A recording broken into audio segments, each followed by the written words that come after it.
Hi everyone, my name is Cody and welcome back to the garden. Some big changes are happening to the garden this year, from expansions to some new and exciting plants I've never grown before, and also a sweet dream of mine I've been buzzing about for a long time now is about to come true. Any idea what it might be? Well, stick around to the end of the video and find out. So also, this month marks the third year of me doing gardening videos on this channel, and I think I'd like to reflect a little on my gardening journey with some of the challenges I've faced using my unconventional techniques and how I've overcome them by going back to my roots and using more traditional methods that have worked for many gardeners for centuries. That and more in this video, so let's get to it. So why don't we start off with my greenhouse. This is where all the magic is happening for now. All the potential inside here. So this is the same greenhouse I had last year, and it's in perfect condition because what I did last year was just after planting in the spring, I took it down and stored it indoors so that it didn't get all weathered like previously I had experienced in the summertime. The heat would often melt the plastic, and then in the winter time the plastic would get all brittle and just crack and break. But by storing it indoors, it has obviously kept its integrity a lot better. So let's see what we got in here. Pretty crowded in here. I'd say this greenhouse is completely full. I don't think I'd be able to fit much more for plants in here. Although I think I have all the plants that I had planned to start have already been started in here. So what have we got here? Here we got our brassicas. So these are broccolis. These are cauliflowers. And over here is a whole bunch of kale, which is great because I love kale. It's like my favorite vegetable of all time. So I just planted these in soil blocks and it's worked incredibly well. So soil blocking is like, it's been around a while, but it's had really a resurgence in the last few years. Let me show you. It's basically a little contraption that you press into the soil and then you release it and it makes blocks that you can plant in. So that's what I did here, and it worked incredibly well, and I did the same thing for all my tomatoes. So I have a lot of tomatoes on the go right now. I started them quite a bit later. Like, this is probably the first year I actually started tomatoes at the beginning of April. Normally I start them in March, but a lot of advice I've been getting is like March is just too early to start them. So I started them in April, and they took a couple weeks actually to actually germinate because I had them in the greenhouse and it was just not warm enough for germination. So I brought them inside under my grow light, and then they germinated rather quickly, and then I just brought them back out into the greenhouse where they can stay until it's time to plant. So I don't think I'm going to have to up-pot these tomatoes at all before planting, because planting is only really a few weeks away, and I don't think they're going to get root bound at all because of air pruning that happens with these soil blocks, and the roots haven't fully colonized the blocks yet. So I think I can get away with just planting the blocks into the ground once it's time for planting. A little bit of a benefit by starting them a little later. Over here I got some bell peppers. So it's just started in a flat because it was easier with the amount of seeds I had. And so these are just regular bell peppers. I got quite a few of them. And over on this side I have a new plant I've never grown before. Never even really heard of it until this year.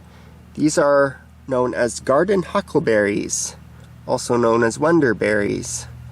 And they're not the same as the huckleberries you find out in the wild, like in the mountains. These are a completely different species. They're actually more closely related to a tomato. I think they're in the same family as tomatoes. And they make little black berries I guess kind of taste like huckleberries, although they're only edible when they're completely ripened, or else they're mildly toxic. So you have to wait until they're completely ripe to eat them.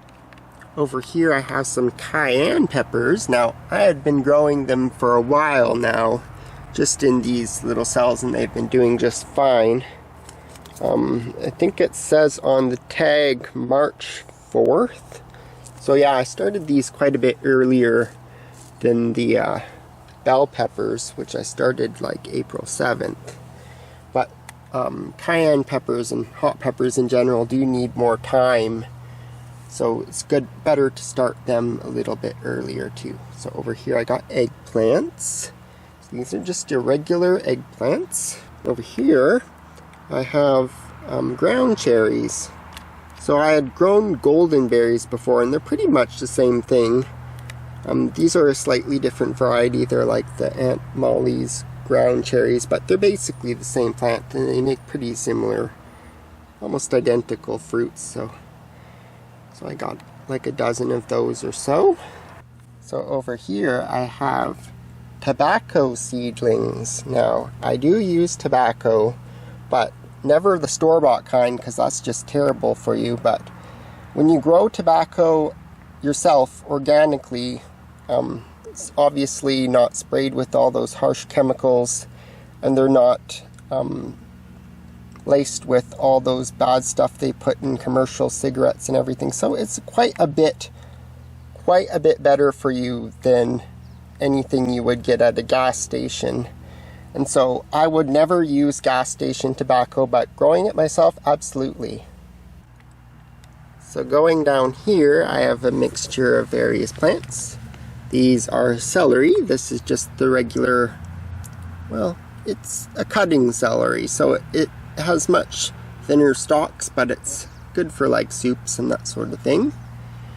And in here I have strawberry spinach, so I have a few that have come up so far, and I love strawberry spinach. I've struggled growing it before, but last year it grew well, and it looks like this year I'm gonna be able to grow it again, so that's great. In here I have coleus, which is a beautiful ornamental herb-like plant with colorful leaves, so excited about that. And here I got some squash plants. So I had started this squash way early only because I was testing the seeds for germination, and I just had to let it grow, and it still survived. I think I planted it in January or February, and it's still going. So, and it was even making flowers. I think it's still making flowers. I don't know if it's going to make a fruit, but it's kind of cool. I think that was like a Japanese kabocha squash. And I have some other squash in here. One night it got really cold, and some of the leaves kind of died back because it was a little bit of cold stress, but most of them still survived. One plant I've attempted to grow before but haven't been really successful is artichokes. So down here I got a bunch of herbs, varying stages of growth. These are Japanese catnip. I've grown that before. Here I got stevia, and I've grown stevia before. So this is tulsi or holy basil, and I've grown that before too, and I've had good success with that. So this is marjoram. I have tried to grow this in the past several times and never really been successful, but I'm never giving up with this herb because I really want to grow it in my garden. It's a herb I really love to use either in cooking or even making into a tea. And this is marshmallow. So it has a long history of medicinal uses, and it's also traditionally been used to make marshmallows before the modern marshmallows that are just pure sugar and gelatin and chemicals. This here is horehound. Now it can be used to make candies like cough drops and that sort of thing, so it's very good if you have a cough. Just take a lozenge of horehound and it'll help soothe soothe your throat. This is bee balm, and so pollinators absolutely love this plant. I've grown it before, and yeah, it's a nice aromatic herb. It can be used to make tea, and it's good for bees, good for me. And this is skullcap. Now, I had grown skullcap once before, but it kind of didn't come back the next year, so I'm trying again. This is doing incredibly well. It's huge already and bushy, and so I use a lot of skullcap in my herbal tea blends, so I would absolutely love to have a steady supply of this in my garden, which it looks like it's gonna happen. Over here I have ginger. Now, I got 2 ginger plants, and I had grown ginger once before in pots, but it didn't really do so well. I think the roots rotted or something like that. But what I'm planning to do with this ginger, I had grown it super early, and I've been keeping it going ever since. So if you want ginger to produce at the end of the season in a colder climate, you have to start it indoors way early. And I'm planning on planting this out into the garden and harvesting the ginger at the very, very end of the season. And hopefully I have some ginger root I can use, because it's one of my favorite herbs to use. I use a lot of ginger in my tea. It's very good for digestion and that sort of thing. And last but not least, these are sweet potato slips. This is the first year I actually was able to get slips to sprout from the sweet potatoes. And I cut off those slips and I'm rooting them in water. Got a couple flushes of them. I just cut the other ones off the other day and put them in the water so that they hopefully root. And then what you can do is you can plant these rooted sweet potato slips right in the garden, spaced about a foot apart, and they'll grow a bunch of sweet potatoes from each slip. So just think, how many sweet potatoes could I potentially get from all these slips? Like, there's a lot of slips here. So that's very exciting. So yeah, it looks like I have a pretty happy greenhouse right now with all these plants. And this is probably one of the greatest greenhouse turnouts I've ever had. Everything is just doing so well, and I'm so thankful for that. So here is my herb garden. This year I'm making it out to be more of a perennial garden, because most of the plants in here are already perennials, but over here I'm planning on making this space for annuals. So I had actually extended this garden to go further out and to cover more space over here. And so there was a poppy that was already here, an oriental poppy that was just outside the garden, and now it's included. And so I had planted other poppies beside it, so it has some friends. So these ones would be a mixture of breadseed poppies and California poppies. And I'm planning on planting some of those annual herbs from my greenhouse into this space as well, such as the stevia and the marjoram and maybe even some of the rosemary, just so it has a place to grow without being crowded out by all these perennials. So I had done a bunch of weeding earlier in the season. Looks like some of the weeds are coming back, but really I would like to talk about my opinion, my stance on weeds, so to say. It's definitely kind of changed these past few years, so I just like to mention that a little bit. Pardon our weeds, we're feeding the bees. Well, that's absolutely true. Weeds do feed bees. But, you know, so do your regular desired plants. And now, weeds, as you know, they grow abundant everywhere. So the bees do have those weeds for their food source. But what about all the plants that you want to actually grow in your garden? Well, if you just let your garden get taken over by weeds and you don't give those desired plants a chance, then the bees are missing out on all that other food source from your desired plants, when they can be getting the best of both worlds, all the weeds around you and all the desired plants in your garden. And so, speaking to that, earlier this winter I really came to almost an epiphany about the weeds, and I had read that a lot of weeds are actually known as allelopathic plants. And basically what that means is many plants that are considered weeds actually release chemicals into the soil which inhibit the germination and growth of other plants around them, so to reduce their competition. So that is why I had been having so many problems growing a lot of my plants that I wanted to grow when I was allowing the weeds to grow, is because of the allelopathicness of the weeds. And so if you want your desired plants to stand a chance, you gotta pull the weeds.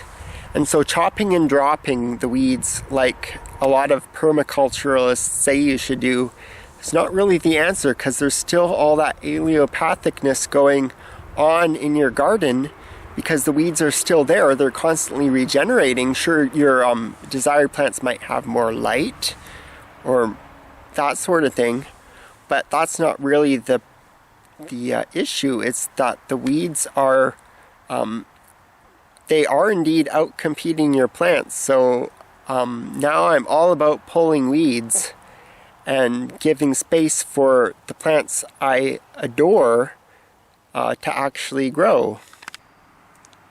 So I have big plans for these gardens this year. These are going to be the vegetable gardens that are going to supply the food that will help feed us.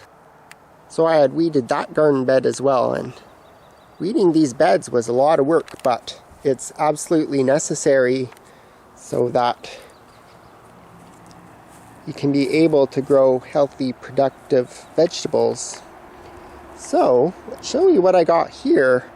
I had actually built a couple more raised beds, and I planted blueberries in them. I got some blueberry plants, and I'm going to be growing blueberries in this these raised beds with peat moss and compost mixed in. And blueberries need acidic soil, so that's why I chose the peat moss, because it's very acidic.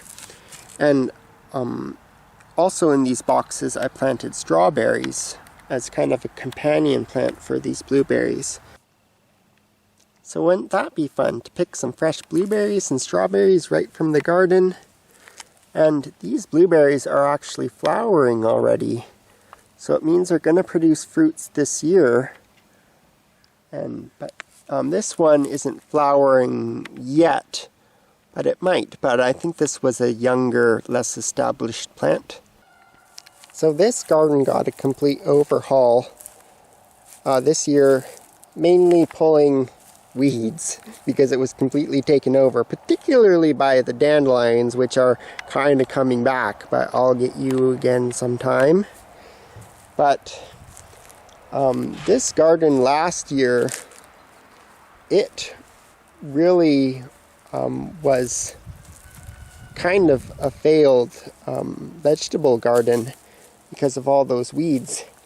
And I had made the mistake of trying out chaos gardening, which is basically taking a bunch of seeds, mixing them together and scattering them all over the top of the soil. And because of all the weeds, and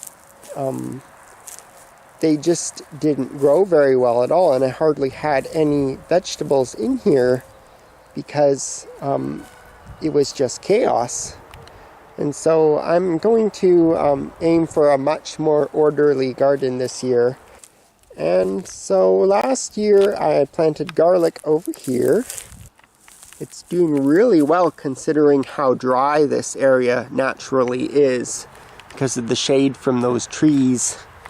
And it really doesn't get a lot of natural rainfall, so it's just naturally very dry. But the garlic is doing really well here, and so I'm really pleased about that.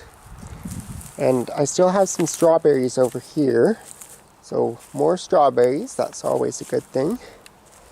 And it's planted next to the rhubarb I've had here a couple of years. I had started it from seed, and look at it now, it's almost pickable right now. I picked some last year. We've actually canned some of it, and that was really yummy, so I'm looking forward to more rhubarb this year too. So let me tell you why I'm kind of giving up on some of those permaculture principles I had been kind of spoon-fed through social media over the last few years. And I don't know if it's just me misinterpreting it, but it really hasn't been working out that great for me. The whole idea that you have to work with nature rather than against it. But when you just let nature do her own thing, all those plants that you planted would get taken over by weeds, and you gotta pull the weeds, and that would be intervening against nature in a way. But then again, it's important to know that we are, as human beings, we are a part of nature. We are completely natural, so everything we do, intervening in our garden, whatever it might be, it's a completely natural process. So is there even a way to even work against nature if we are nature? Don't get me wrong, there are certainly some things that humans can do that harm the environment, but it's all completely a natural process. So I don't know, it's just my thoughts on that is kind of gets into a philosophical kind of existentialism in a way. But yeah, this year I'm really more embracing the traditional organic gardening techniques. And so I will be utilizing organic fertilizers, for example, which I think can be very helpful in a lot of ways to boost plant growth. I'm absolutely rejecting the whole no-till philosophy, because what I've found when you don't till, then your plants don't really have a way to have their roots penetrate the soil very well or anything like that. We have very hard clay soil here, so it's pretty much a given that you have to till. So just things like that have been kind of changing my perspective of, if I just garden the way gardeners have traditionally done for many centuries and that have worked for them, a lot of these new age permaculture philosophies, they aren't really rooted in practicality or even science in a lot of ways. Not that I'm really a scientific person, but yeah, it's just sometimes you got to do what you got to do for the best possible outcome, and that's what I'm hoping for this year. And now, the moment you've been waiting for, this sweet dream I've been buzzing about for quite some time now. Saved up my money and got myself the flow hive. That's right, I'm going to have honeybees this year. And so this is the flow hive. If you haven't heard of it, it's like a special kind of a hive that is designed for very easy honey harvesting. So here's how it works. It has this observation window, which when you open it, you can see there's all these little cells here. And then over here, there's all these slots. And how it works is when you take one of these things out here, and then you put in the tube, take out. And then it comes with this key, the flow key. And so what you basically do is you slide that into the slot. Now watch the cells when I turn the key. They separate, and that's where all the honey flows out and down into a trough through the tube and right into your jar. And so that's a much easier way of honey harvesting than many of the conventional hives, which I do have. I did get myself a secondary conventional hive so that I can have somewhere to put my bees in case they swarm. But the thing about these conventional hives is they're a lot more labor intensive when it comes to honey harvesting. Sure, you still have to do your regular inspections, but as for the honey harvesting part, this is the way to go in my opinion. And so once all the honey has flowed out of the frames, then basically you take this key, put it in the top slot, and then watch as the frames close again. And then the bees will refill the cells with honey, and then you can harvest the honey again once it's ready. And yeah, so I painted this hive purple because not only does it look nice, but purple is actually a bee's favorite color, believe it or not, because they're more drawn to purple blooms than any other flower. And so I thought, well, maybe they would enjoy to have a purple home. And so I got all these little bee and flower stickers from Etsy, and I stuck them all over the hive because they're quite adorable. And so this is the main entrance where the bees come in and out. So they come in and out through here. This is their front step. And they'll be flying out to all the flowers around them and gathering the nectar and pollen and coming back in and building their brood. And then they'll eventually fill the super with honey, where I can harvest some ourselves. Isn't that great? So you might be wondering, well, where are the bees? Well, I haven't got them yet, but I will be getting them next month, probably the first week of June. I will be picking them up, and the variety of bees are known as carniolan bees, and they are known for their very gentle nature, and they work well in cooler weather. They also have good pest and disease resistance. They are more prone to swarming than other breeds of bees, but that's why I got the secondary Langstroth hive, because I would need somewhere to put them in case they do swarm. But it would be good to learn both the conventional and flow methods of beekeeping. So then the other question to that is, where am I going to put my bees? I've pretty much decided that I'm going to keep them in this dog run, where Heidi's memorial garden is. Hello, Sammers. How are you today? So yeah, last year this was a wildflower meadow that I had planted, and I had to rework it this year because it was all taken over by grass mainly. So I'm recultivating the soil, and I'm going to replant it with a bee flower mixture, and that'll give my bees some food to forage, hopefully right outside their doorstep. And I'm thinking of putting my hives probably maybe in the middle. I'm still working on it. There's still more grass to dig up over here.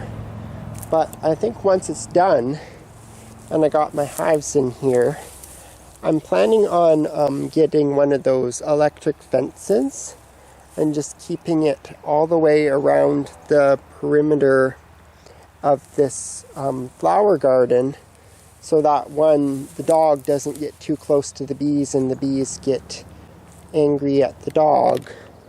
But another reason why I think an electric fence is crucial is because we have a lot of wild animals that could come in here. Like a couple of years ago, we had a bear in this enclosure, and it was climbing one of the trees.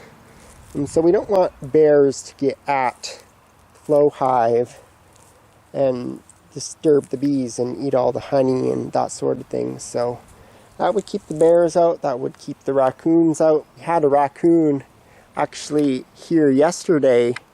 I got some video footage of that yesterday morning. It's just in that tree over there. So yeah, I think having this fence all around it that's already here and in electric fence within it will be like double the protection to keep these bees nice and safe. And luckily for them, they have a continual water source like right here.